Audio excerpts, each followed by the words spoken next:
Good morning, friends. How's it going? I hope you're having a good day. I am just about ready to go out and milk, and I thought today I would teach you guys how to keep a clabber culture. So clabber is a super cool food. It's like my favorite food in the entire world because it's so neat.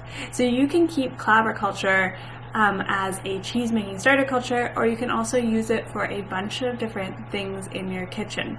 What clabber culture is it's basically a raw milk starter culture. I will grab it right here. So this is my clabber culture. It is basically the sourdough starter of cheese making.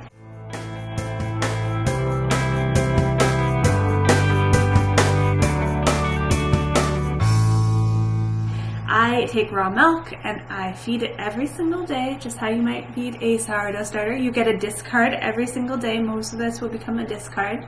You use that discard in all sorts of different things in your kitchen, and then you feed a little bit of it to new fresh raw milk, and the cycle continues. The next day you feed it again, the next day you feed it again, and eventually it becomes this just really mild, delicious product that you can use in all sorts of different things. So I use this instead of milk and baking. It makes everything just rise really good and interacts with the baking soda, I guess, or something like that. Clabber Girl, I think, is a baking soda actually.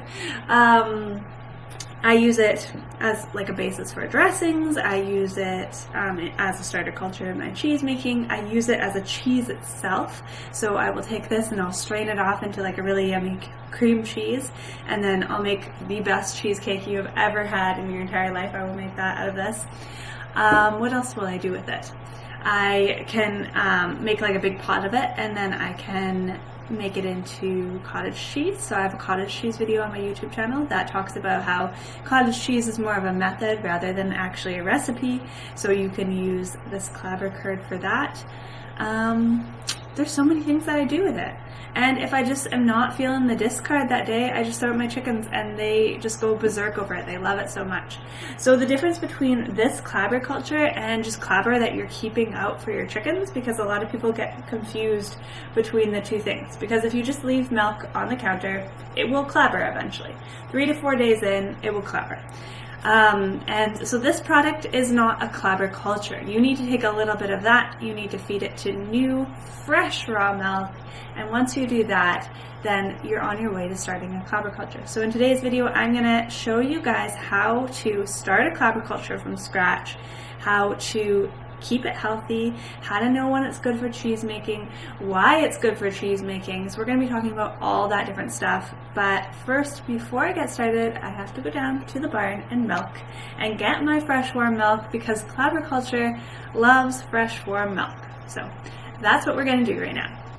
Alright, I got time for one more cup of coffee before I go out and milk. I'll be milking at 9 o'clock. This is the best milk cow owner cup ever.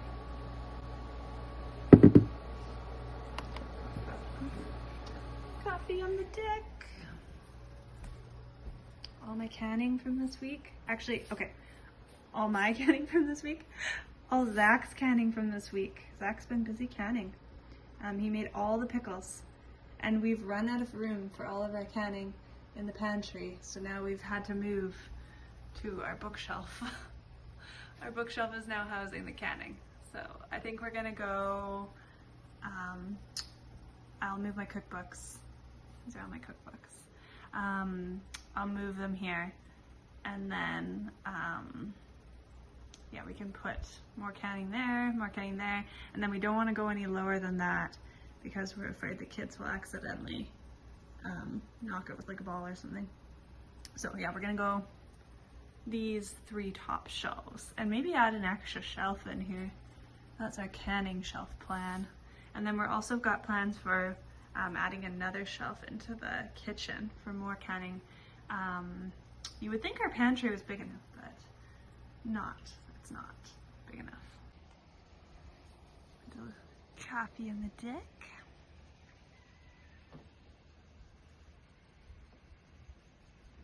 Alright, so I'll give you a little milk cow update of what's going on. We're now 2 weeks and 1 day postpartum with Annabelle, so she has been doing good. Like, I feel like I should knock on wood when I say that. Okay, knocked on wood. Yeah, she's been doing good. So thinking of switching down to once a day milking now, because we're calf sharing with Cammy the little calf, if you haven't seen any of those videos.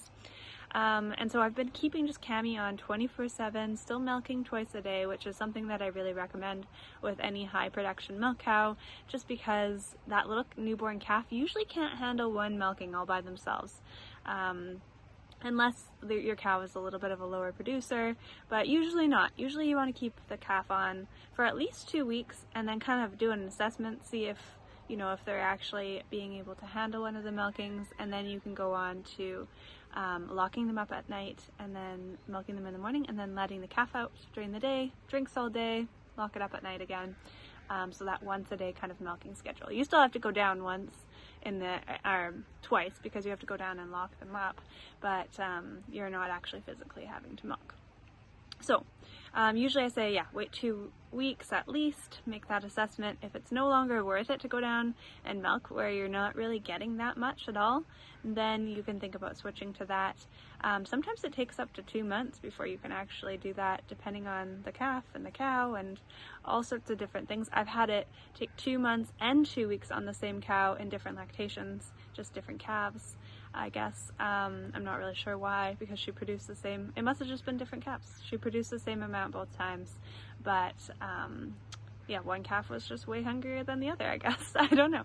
But anyways, Cammy is a big calf and she is taking a lot of milk, and now I really know how much milk she's taking, because last night I was out here making dinner and I looked down and she had got herself on the other side of the fence. And I think she was out from her mom for most of the day, because when I went down there to milk and put her back in, there was a lot of milk in the udder. It was so nice. It was like just a really nice letdown, and I took my full bucket of milk and still left her like a ton of milk. So it really showed me how much Cammy is actually drinking, which is a lot, because I've been getting like a gallon maybe at night, and I took 2 gallons. And there was, like, I didn't even empty. That was just out of the back quarters, and I didn't even empty them. I left the rest for Cammy, and then the front quarters were both for her. So she's taken a lot of milk. So, which is good, because she's going to grow into our next milk cow heifer. So that's the bonus of it, is that if you feed your milk calf heifer really good, she's going to grow into a really good heifer for you. So I'm happy about that in a sense, but I think it is time for us to switch to that once a day milking. I hate switching. I would rather if she could just be out with her mom all day. I like it that she's out with her mom all day. I like that Annabelle kind of has, it just gets to keep her, because I know she's going to be upset about it. I would be upset about it if I was the mom.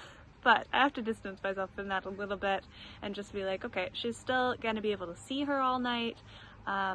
She's still going to be able to moo at her through the fence.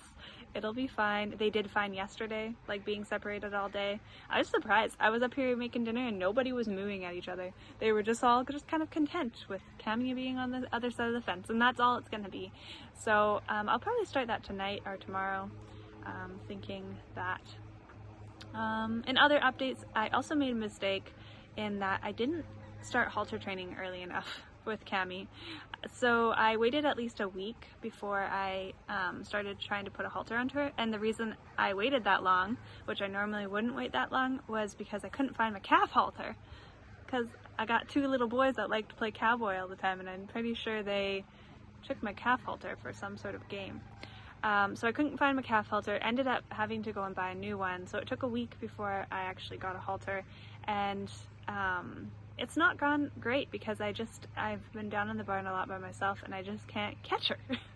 So I think I need Zach, and so when we start separating her, then that will be a good time to start halter training. But certainly for me being by myself down there, it hasn't been easy for me to halter train her now that she's jumping around a little bit faster.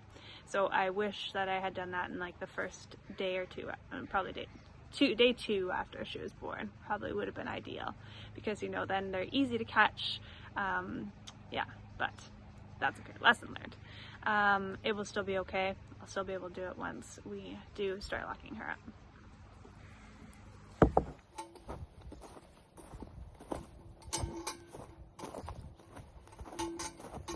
was wondering what all the chickens were upset about. It's because there's cows in their chicken coop. Guys, are they in your chicken coop? This mama has so many babies. She's done such a good job. She has 7. As far as I know, all 7 are still alive. She just had them out somewhere.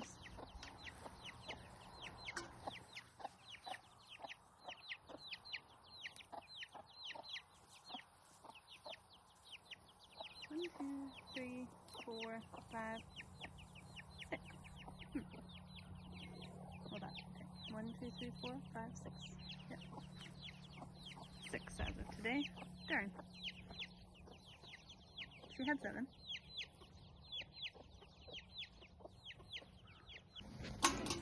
Hey, they're in the barn. Kimmy. Ain't she cutie?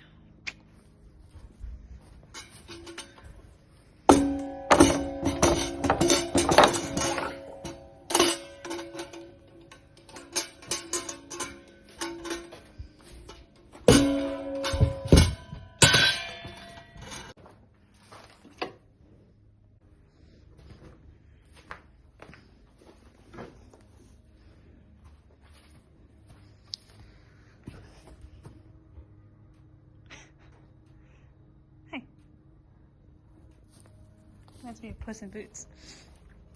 Okay.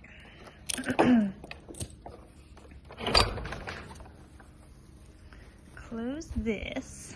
It's my orange, Susan. Okay. Here we go.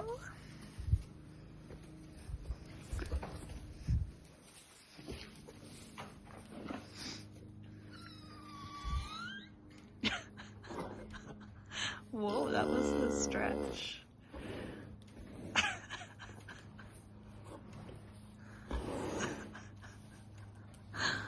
That was a stretch and a half.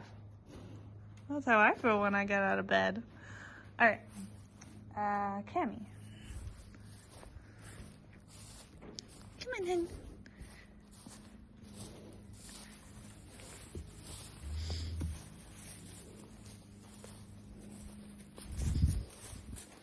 No. Oh shoot. Oh, that was a close one. Alright.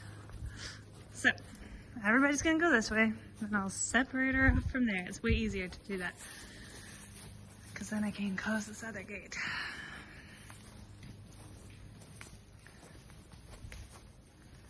Pooping down the alleyway. Okay. Now, close this gate. I tell you, milking doesn't take that long, but getting everybody sorted out takes forever. So, oh, Brie, you laid right in poop. So that's why you gotta clean out the stall every day. Because otherwise they would just have poop all over them, which opens them up to mastitis. Alright, come on, sweetie, especially right after you milk. And especially right after you milk, and especially in postpartum cows. Oh, now everybody's gonna go? Cows, I tell you. Usually Claire doesn't go. She'll come back though.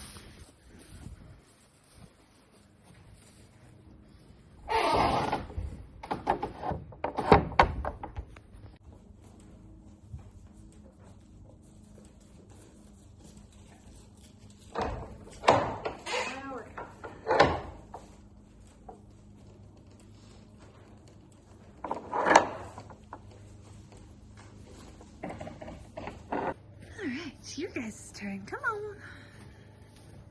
Come on. Oh, her tail is so gross. Alright, come on, sweetie.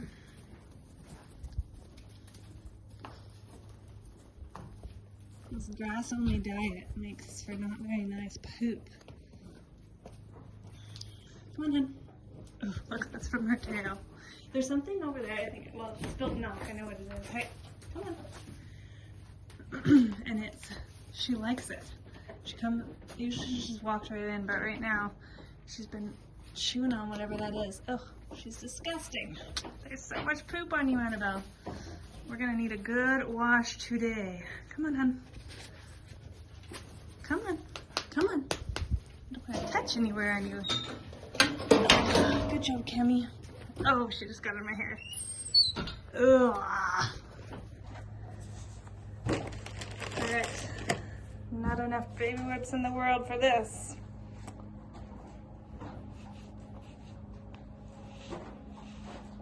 Swat it with a tail.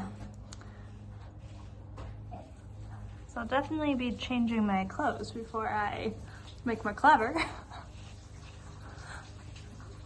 Gross. Where is she? Okay. Clean her up time. So this is what I mean by no longer worth it. I've got maybe like 3 liters in there. And I'm just stripping her out. So there's not much left for me in the morning. So we definitely need to switch to locking Cammy up at night and doing that once a day milking with calf sharing. So that will get us a lot more milk. And it will still give her a lot of milk too. She gets milk all day on that method. So maybe tonight we'll lock her up.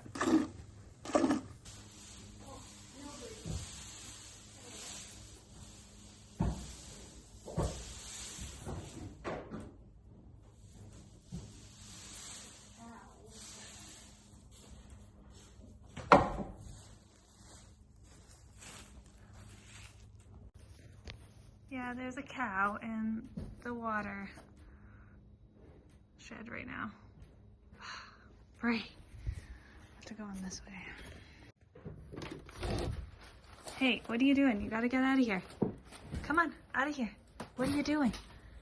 I don't know how you're gonna get out of here. You're too big for this. I don't want you to come through this door. Because you can't get out this way either. How did you get yourself in this situation, Missy? Okay, you gotta turn around gently. Don't hurt yourself. Don't break things. Come on, you gotta get out of here. Come on. Come on, down the stairs.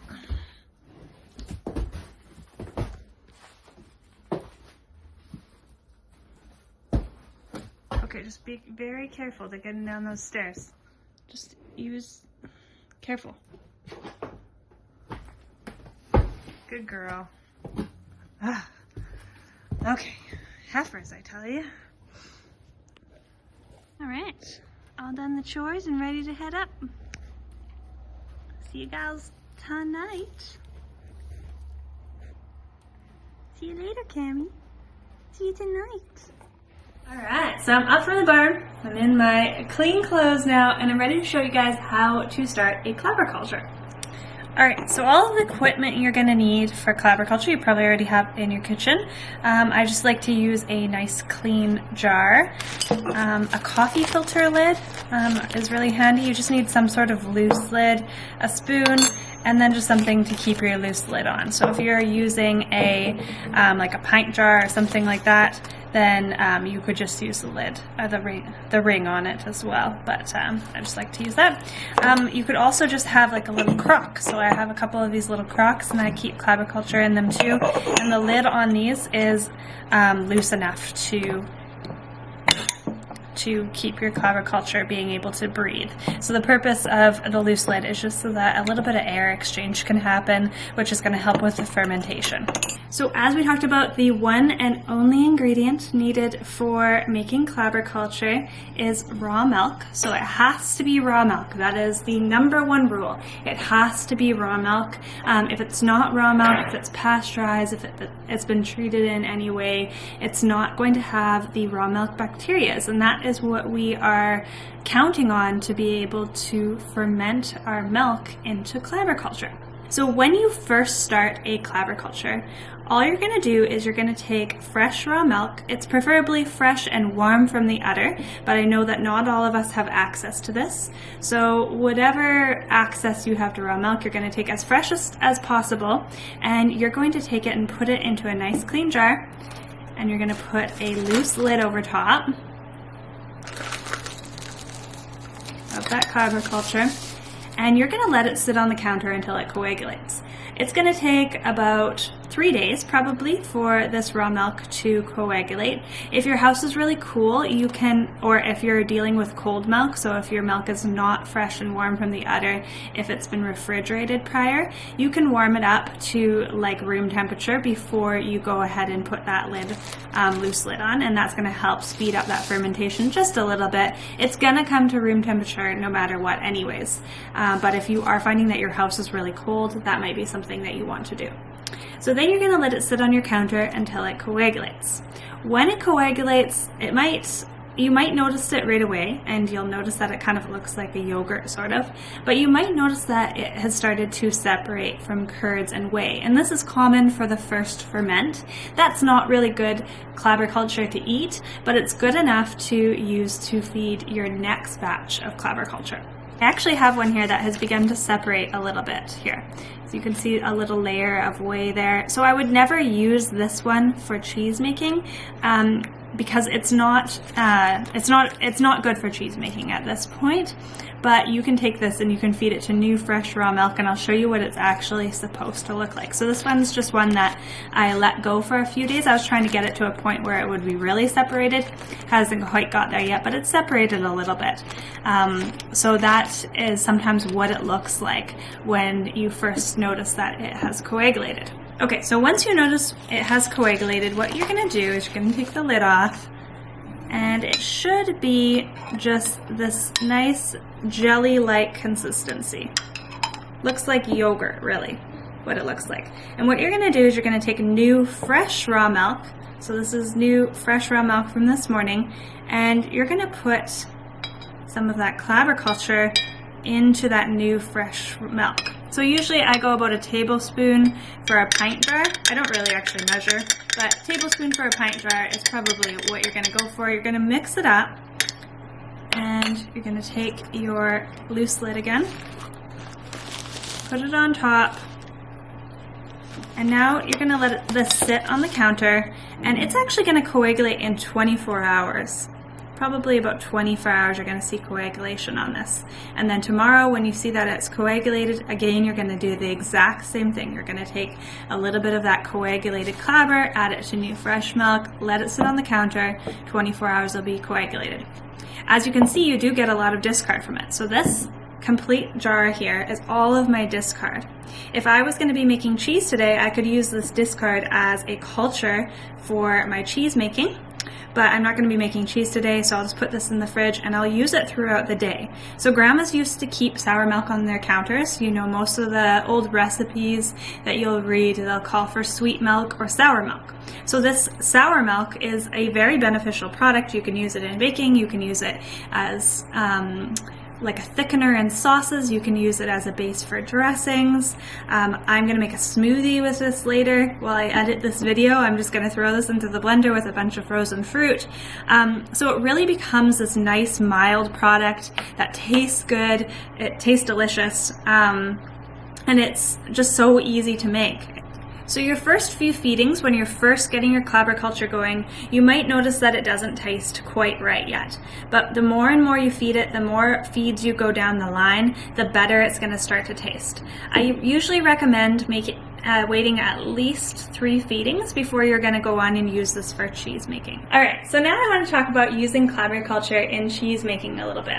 So I have been able to replace all of my old starter cultures, the freeze-dried ones that I was buying online, with clabberculture, which is amazing, and I used to actually think it was impossible. The reason that I thought it was impossible was because I did it for a while and I failed.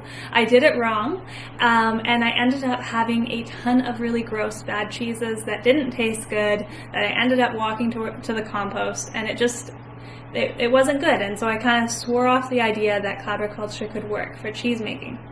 What changed is a few years ago, I had the opportunity to go and learn from David Asher, who wrote the book The Art of Natural Cheesemaking, and he just wrote a new book called Milk into Cheese, which I have, and it's a really amazing book. But anyways, both books are really amazing, but I had the opportunity to learn live from David Asher, and he kind of showed me what I was doing wrong. So clabber culture is sort of new to me as well, because I haven't been using it successfully for very long, only a couple years. But in those couple years, I've completely switched from using any freeze-dried starter cultures to using primarily clabber culture as a starter culture for my cheeses, and my cheeses have never been better. Honestly, they are so good, and if you do it correctly, you do it right, you're going to be able to make really good cheeses for your family.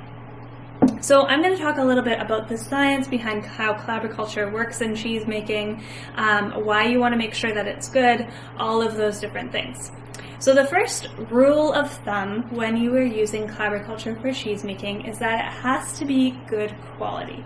It can't be separated at all. There can't be any sort of separation or anything like that. There can't be any bubbles in it. That would be a form of separation. You want it to taste good, so if it tastes nice and mild and delicious, like you would just drink it right out of the jar, then you're good to go. It's going to be good for cheese making. Now, what happens when you make a clabber culture is you are taking that liquid raw milk and you're adding in your clabber culture starter culture. And when you add that clabber into there, what is happening is there is a bunch of little lactic bacteria in here. And lactic bacteria are what we call starter cultures in cheese making. Lactic bacteria, they like to feed on lactose in milk, which is the sugar. And so these lactic bacteria, they start to feed on the sugar and they start to ferment it into lactic acid. And what happens then is once the milk becomes acidic enough from this lactic acid, it actually causes the milk to coagulate into clabber. So when your milk is coagulated, not separated, but nice and coagulated, you know that those lactic bacteria that are in that clabber are strong, they're healthy, they're prolific, there's a lot of them in there, and that's going to make a really good starter culture. Now, you may be wondering, can this replace any of the starter cultures that you're buying online? So typically, starter cultures that you are buying online are going to fall under two categories of mesophilic and thermophilic. So mesophilic is cultures or lactic bacteria that prefer to ferment at lower temperatures, and thermophilic is lactic bacteria that prefer to ferment at warmer temperatures. So there's a bit of an argument around this. Many people say that this regular made clabber culture would not have any thermophilic bacteria, and it kind of makes sense when you think about it because it's just fermenting at room temperature. It's not getting to any high heat. There's no thermophilic bacteria to really thrive, and there might definitely be some truth to that, but I do use it as a replacement for mesophilic bacteria and as a replacement for thermophilic bacteria, and it's worked really well for me. So I'm not really sure about the concentrations of the bacteria or anything in there, but I just know from personal experience that it works for thermophilic, it works for mesophilic cheeses, for both of them. So you can use it for either. I know that some people, if they're specifically setting out to make it as a thermophilic cheese, they will ferment their clabber culture at a warmer temperature. For example, they will warm their milk up to like 95 degrees Fahrenheit and then start fermenting it, and that would ensure that there would be some thermophilic bacteria ready to go in there. But again, as I said, I use it for all of the different cheeses that I make, and I've had really good success with it. So when you add it into your pot for cheese making, all you're going to do is you're going to scoop a few cups of milk of warmed milk out of your cheese pot, and you're going to mix your clabber culture in with those few cups of milk. So you're just going to kind of whisk it in, and this is going to help prevent any lumps, and then you can go ahead and add this whole mixture into the pot. And you'll be adding it in just when your recipe asks for you to add your culture in.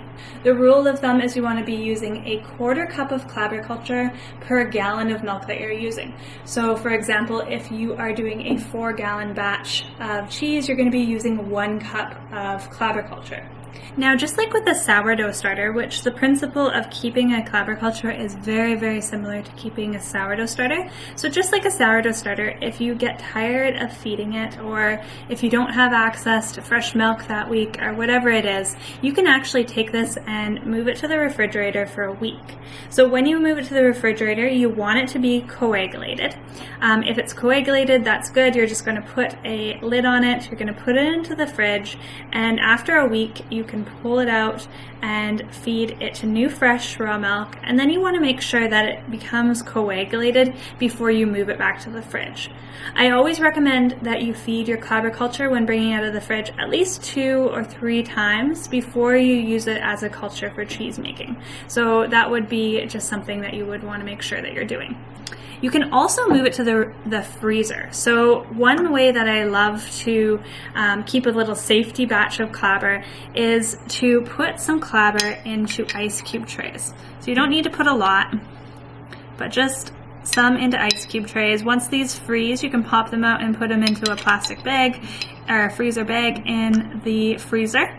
And this is going to give you a little safety batch of clabber. So if something happens, your clabber culture, you forget to feed it, or if you are going into the dry season and you don't want to worry about starting one completely from scratch later on, you can just pull these little cubes out of the freezer. All you're going to do is let them unthaw in the jar, and then you're going to top the jar up with new fresh raw milk. And then you would be just putting that loose lid on, or stirring it up, putting that loose lid on, allowing it to ferment, and then you can go on to feeding it every day again. So this is a little safety batch of clabber culture. Now, I've not tried this, but I think you could also use frozen clabber directly into the cheese pot. If you had a really good clabber culture going and you froze some of it for later use, I think that you could just use it as a starter culture into the cheese pot. I haven't tried it myself, but if you do try it, be sure to let us know in the comments so that people can read through and see if anyone has tried it. And I had in the fridge, it's got a good example of Geotrichium candidum, so it's a normal white mold that will grow on the surface of clabber. So you can see kind of the cream on there. It looks a little bit fuzzy, so I dug my spoon into here. That's why it looks like that on the surface, but the cream on there looks a little bit fuzzy. And so this fuzziness is just a yeast that loves to grow on milk, and it's actually going to be really beneficial when you go to age your cheese, having this in your culture, which is cool. So totally normal. It's safe to eat. If you don't want to eat it, you can just scoop down below it as well though. So I'm going to dump this whole thing into a smoothie, and then I'm going to go ahead and edit my video.